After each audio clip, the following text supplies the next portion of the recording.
इसके बाद ये लोग लड़ाई की जगह देखने आते हैं और युनताक बताता है कि हमारे पास यूनियन से काफी कम लड़के हैं। ये लोग अब प्लान बनाते हैं कि ये लोग कैसे बेकजिन को हराएंगे।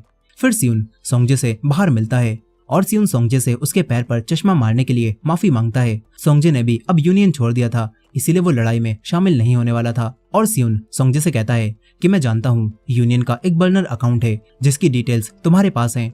सियुन वो डिटेल्स सोंगजे से मांगता है, मगर सोंगजे कहता है कि ये सब करके मुझे क्या मिलेगा। और सियुन कहता है कि हम यूनियन के काले धंधे को हमेशा के लिए खत्म कर देंगे और अगर हमने ऐसा नहीं किया तो सारा इल्जाम घूमकर तुम्हारे ऊपर ही आ जाएगा और तुम पकड़े जाओगे। सियुन उससे कहता है कि अगर तुम हमें वो डिटेल्स दे दोगे तो कोई भी नहीं फंसेगा। सोंगजे मान जाता है। इसके बाद सियुन बेकजिन और यूनियन के लड़कों की संख्या देखता है जो कि युनजांग हाई से काफी ज्यादा थी, इसीलिए सियुन यूनियन को डिवाइड करने के बारे में सोचता है। वो योमान से मदद मांगकर सोंगजे की दी हुई बैंक डिटेल्स को यूनियन के बाकी लड़कों के पास भिजवा देता है, जिससे अब यूनियन के लड़कों को ये पता चल जाता है कि बेकजिन ने पैसों में गड़बड़ की थी और कई सारे पैसे खुद ही रख लिए थे। और ये बात जानकर वो लोग बेकजिन के खिलाफ हो जाते हैं और योमान ये सब करके फिर से अपने आप को बहुत बड़ा गुंडा महसूस करने लगता है। वहीं युनताक लड़ाई की प्रैक्टिस कर रहा था और फिर बाकू और युनताक आपस में बात करने लगते हैं। बाकू को अभी भी बेकजिन की चिंता हो रही थी। वहीं पर बेकजिन अपने और बाकू के साथ बिताए हुए पलों को याद कर रहा था। इसके बाद वो एक चर्च में एक लेडी से मिलता है जो कहती हैं कि तुमने जो बच्चों के लिए जैकेट्स भिजवाई थी वो बच्चों को बहुत पसंद आई और वो लोग काफी खुश थे, उसके लिए तुम्हारा थैंक्स। लेकिन हर महीने तुम्हें इतनी ज्यादा डोनेशन करने की जरूरत नहीं है, मुझे तुम्हारी चिंता होती है। यहाँ पर हमें पता चलता है कि बेकजिन उन एक्स्ट्रा पैसों को अनाथ बच्चों के लिए चर्च में डोनेट कर देता था। अब इसके बाद फाइट वाला दिन आ जाता है और उस दिन बारिश हो रही थी। बेकजिन अपने यूनियन मेंबर्स के साथ लड़ाई वाली जगह पर पहुंच जाता है, लेकिन काफी कम लड़के यूनियन से लड़ाई में शामिल होने आए थे और बेकजिन समझ जाता है कि सियुन ने इन्हें डिवाइड कर दिया है। वहीं पर सियुन के पास अब सोंगजे के मैसेज आते हैं जो कि सारे एविडेंस देने के लिए सियुन को यूनियन के अड्डे पर बुलाता है और सियुन वहां पर जाने लगता है। इधर युनताक और जुनते अकेले ही फाइट के लिए जा रहे थे, तभी युनजांग हाई से कई सारे लड़के इनके साथ आ जाते हैं और रास्ते में इन्हें योमान भी मिलता है जो अपने लड़कों के साथ यूनियन से लड़ने के लिए बिल्कुल तैयार था। वो भी अब इनके साथ यूनियन वालों से फाइट करने जाने लगता है। इधर सियुन सोंगजे के पास पहुंच जाता है और सोंगजे उसे बर्नर फोन दिखाता है और कहता है कि सारे ट्रांजैक्शंस तुझे इसके अंदर ऐप में मिल जाएंगे, इससे तू बेकजिन को पकड़वा सकता है। लेकिन सोंगजे ये फोन इतनी आसानी से देने के लिए तैयार नहीं होता। तभी एक लड़का पीछे से आकर उसे पकड़ लेता है और सोंगजे जाने लगता है क्योंकि वो कभी इतना अच्छा था ही नहीं। सियुन अब बेहोश हो जाता है। इधर सभी लोग बाकू के पास पहुंच जाते हैं और बाकू जुनते से पूछता है कि सियुन कहाँ पर है।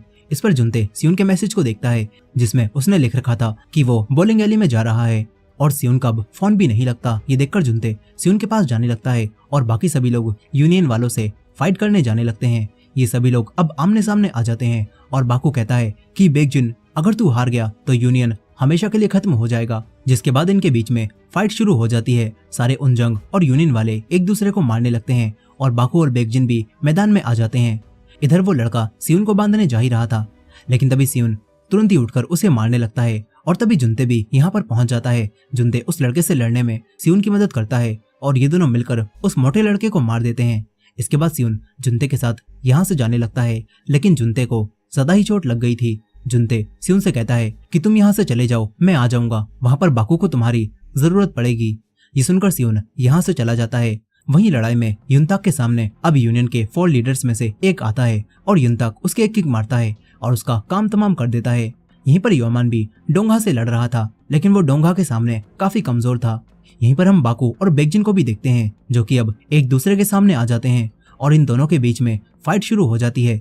बेकजिन पहले से ज्यादा ताकतवर हो चुका था, इसीलिए बाकू भी अपनी पूरी पावर का इस्तेमाल करता है। वो जानबूझकर बार बार बेकजिन के कंधे पर हमला करता है जिससे उसका कंधा कमजोर हो जाता है। तभी बेकजिन गुस्से में बाकू को बहुत बुरा मारने लगता है। इसी दौरान उसे याद आता है कि इस तरह लड़ना उसे बाकू ने ही सिखाया था और बेकजिन उसी फाइटिंग स्टाइल से बाकू को बहुत बुरा मारता है जिससे बाकू यहाँ पर गिर जाता है और बाकू के गिरते ही सभी लोग कहने लगते हैं कि बाकू हार गया और बेकजिन जीत गया और ये लड़ाई खत्म हुई। फिर बेकजिन ऐलान करता है कि उनजेंग हाई वाले यूनियन का हिस्सा हैं और अगर किसी को कोई दिक्कत है तो वो मुझसे आकर लड़े। कोई भी अब डर की वजह से आगे नहीं बढ़ता। युनताक आगे जाने लगता है, मगर तभी सियुन अपने हथियार के साथ यहाँ पर आ जाता है। वो बेकजिन को चैलेंज करता है और बेकजिन अपना एक हाथ अंदर डाल लेता है क्योंकि बाकू उसे बहुत जख्मी कर चुका था।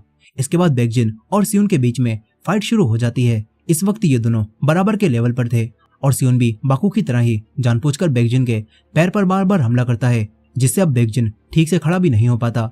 लेकिन अब सियोन भी कमजोर होकर पिटने लगता है। तभी सियोन दोबारा हिम्मत दिखाता है और वो बेकजिन के पैर पर हमला करता है। वो लगातार बेकजिन के पैर पर मारता रहता है और उसे ठीक से खड़ा होने लायक नहीं छोड़ता।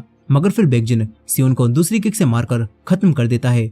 मगर बेकजिन समझ चुका था कि ये सब सियोन का ही प्लान था कि बाकू बेकजिन के कंधे पर हमला करेगा और सियोन उसके पैर पर हमला करेगा। बेकजिन कहता है कि तेरा अगला प्लान क्या है, क्योंकि ये प्लान तो मैंने बर्बाद कर दिया। सियोन कहता है कि फाइट अभी खत्म नहीं हुई है, बल्कि असली मजा तो अब आएगा। तभी हमें पास्ट का सीन दिखाया जाता है, जहाँ पर सियोन ने बाकू से कहा था कि अगर तू हार जाता है तो मैं बेकजिन से लड़ूंगा और तब तक तुझे आराम करने का मौका मिलेगा और फिर तू दोबारा उठकर बेकजिन को हरा देना। और प्रेजेंट टाइम में अब बाकू दोबारा उठकर बेकजिन को एक पंच मारता है और बेकजिन का एक हाथ और एक पैर दोनों खराब हो चुके थे, इसीलिए वो कुछ भी नहीं कर पाता और बाकू अब बेकजिन को मारकर उसे हरा देता है। जिसके बाद उनजेंग हाई वाले जीत जाते हैं। मगर बाकू बेकजिन से ये सब करने के लिए उससे माफी मांगता है और कहता है कि ये फाइट अब खत्म हुई। इसके बाद सभी लोग अपने अपने घर जाने लगते हैं। बेकजिन वहीं पर पड़ा रहता है। फिर ये तीनों थके हुए वापस जा रहे थे, तभी इन्हें जुनते भी दिखता है जो कि यहाँ पर आ चुका था। इसके बाद ये चारों बस में ही सो जाते हैं। फिर ये लोग आराम से अपनी दोस्ती को कंटिन्यू रखते हैं और सारी लड़ाइयाँ यूनियन के साथ ही खत्म हो चुकी थी। इन लोगों को अब कोई भी परेशान नहीं करता और साथ ही बेकजिन भी उस लड़ाई वाले दिन से ही कहीं पर गायब है। कोई भी नहीं जानता कि बेकजिन कहाँ पर गया। सियोन भी इसी बारे में सोच रहा था।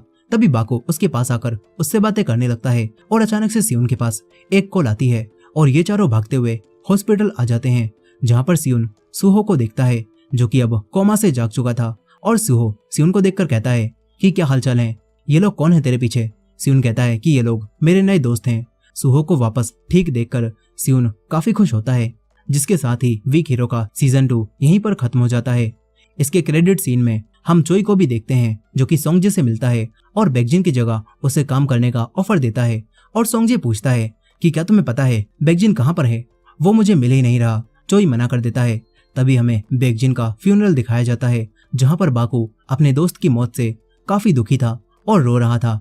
लेकिन बेकजिन आखिर कैसे मरा और क्या सोंगजे अब नया यूनियन बनाएगा, इन सवालों के जवाब हमें इसके तीसरे सीजन में मिलेंगे।